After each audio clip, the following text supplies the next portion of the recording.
అమలాపురానికి ఒక విశేషం. మీ లలితా జ్యువెలరీ అమలాపురానికి వచ్చేసింది. డిసెంబర్ 16న బ్రహ్మాండమైన ప్రారంభోత్సవం. లలితా జ్యువెలరీ. ఇప్పుడు ఎవరికి ఊరికే రావు.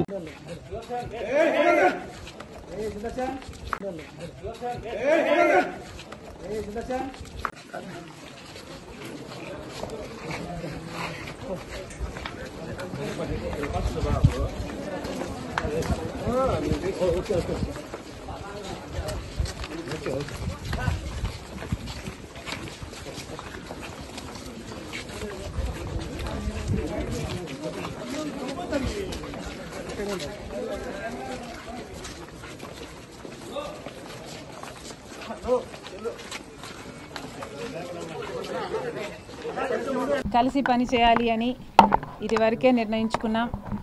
తెలంగాణలో కాంగ్రెస్ పార్టీకి మద్దతు ఇవ్వడం జరిగింది. కనుకనే కాంగ్రెస్ పార్టీ ఈరోజు అధికారంలోకి వచ్చింది.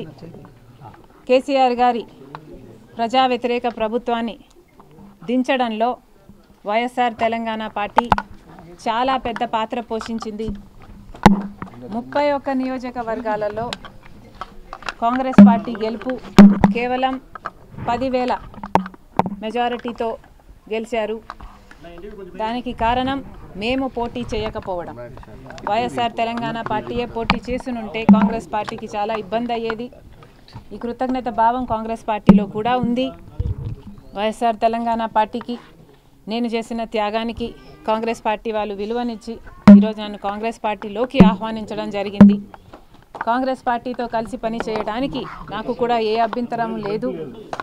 ఎందుకంటే ఈరోజు కాంగ్రెస్ పార్టీనే మన దేశంలో అతిపెద్ద సెక్యులర్ పార్టీ, ప్రతి ఒక్కరికి భద్రతనిచ్చే పార్టీ కాంగ్రెస్ పార్టీ. కనుక కాంగ్రెస్ పార్టీని బలపరచాలని మేము నిర్ణయించుకున్నాం. ఈ క్రమంలోనే అతి త్వరలోనే యాక్చువల్లీ రేపే